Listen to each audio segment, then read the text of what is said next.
leurs homologues pour les rallier à leur vue avant cette réunion cruciale. Alassane Ouattara et Alpha Condé s'étaient partagés les chefs d'État appelés, chacun devant le faire sur la base de ses affinités. Alpha Condé devait se charger des chefs d'État socialistes, Mouhamadou Bouhari, Mahamadou Issoufou, Roch Marc Christian Kaboré. Alassane Ouattara lui devait se charger de rallier Macky Sall, Akufo-Addo, Patrice Talon et Faure Gnassingbé.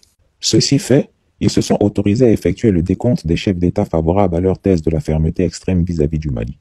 C'est tout heureux qu'ils ont estimé qu'en cas de vote, ils seraient sûrs de l'emporter. C'est donc avec une certaine assurance qu'ils ont abordé la réunion de ce matin.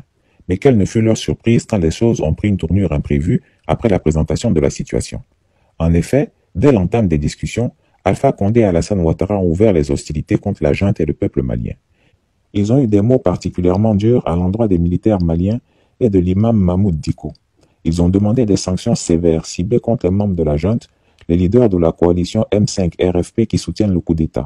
Ils sont allés jusqu'à demander un renforcement des sanctions prises récemment contre le Mali par la CEDEAO. Deux chefs d'État se sont particulièrement illustrés lors de cette réunion, le Bissau-Guinéen Oumarou Sissoko Embalo et le Burkinabé Marc Christian Kaboré. C'est Oumarou Sissoko Embalo qui est le premier à riposter en délivrant les premières salves contre Alassane Ouattara et Alpha Condé. Il a estimé qu'un coup d'État est forcément condamnable. Mais a-t-il poursuivi, si on doit condamner un coup d'État, il faut condamner tous les coups d'État sans exception. À cet effet, les projets de troisième mandat anticonstitutionnel sont aussi des coups d'État et on ne peut pas les laisser prospérer impunément. Donc si on doit condamner la junte malienne du CNSP pour avoir fait un putsch, il faut également condamner Alpha Condé et Alassane Ouattara. Les présidents Bouhari et Sall ont éclaté de rire, tandis que Condé et Ouattara sont devenus verts de rage face à l'audace du jeune président bissau-guinéen. Alassane Ouattara, mal à l'aise voulant reprendre la main, s'est permis un paternalisme mal placé en appelant le président Embalo fiston. Ce dernier répliqua sèchement.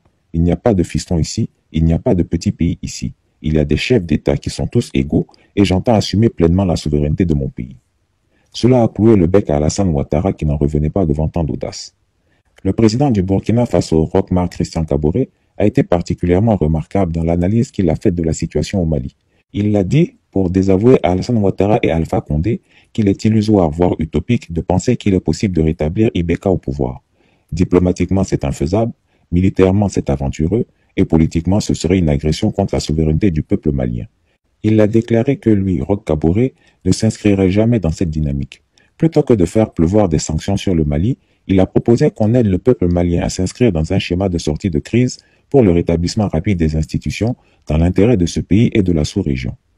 Tous les autres chefs d'État ont commencé à s'aligner sur la position réaliste exprimée par le président du Burkina Faso, à commencer par le président du Nigeria. Il a été rejoint par les présidents togolais et sénégalais. Macky Sall a même demandé qu'on allège les sanctions déjà décidées. Le jeune président Sissoko Embalo a été mordant. Il a proposé au président Mahamadou Issoufou de continuer à présider la CEDEAO jusqu'à la fin de l'année parce que lui au moins n'a pas de problème de troisième mandat dans son pays. La réunion a fini par tourner au désavantage des deux larrons qui la veille se gargarisaient d'un prétendu soutien de leurs collègues et s'imaginaient triomphants. La déculottée a été particulièrement sévère pour Alassane Ouattara qui, s'imaginant peut-être le leader de la CEDEAO, pensait qu'il pouvait mener ses autres collègues à la baguette. L'envoi d'une mission au Mali a été décidé pour rencontrer les nouvelles autorités et discuter du sort d'Ibeka et des ministres. Tous les chefs d'État ont estimé que pour des raisons stratégiques, il ne fallait pas associer Alassane Ouattara et Alpha Condé à cette mission de médiation. Cependant, après la réunion, le président Issoufou a reçu un coup de fil inattendu d'Alassane Ouattara. Il a insisté, il veut être de la délégation qui se rendra à Bamako. Il considère que ne pas y aller serait faiblir. Or, il veut que la ligne et la posture que lui et Alpha Condé ont incarnées ne soient pas lésées. Il entend aller sermonner les bidas et l'opposition malienne. Il assure qu'il faut être ferme avec les militaires comme il le fait avec les soldats ivoiriens. Bien que préoccupé, le président Issoufou n'a eu d'autre choix que de marquer son accord. De sorte que demain, la délégation qui ira à Bamako, sauf changement de dernière minute, sera composée comme suit. Les présidents Mahamadou Issoufou, Alassane Ouattara, Nana Akufo-Addo et Macky Sall. La cause du peuple malien a été épousée par les présidents Embalo et Kaboré, au grand déshonneur des tripatouilleurs de constitution que sont Alassane Ouattara et Alpha Condé. Chris Yapi ne ment pas. Retrouvez Chris Yapi sur Twitter, Mediapart et YouTube.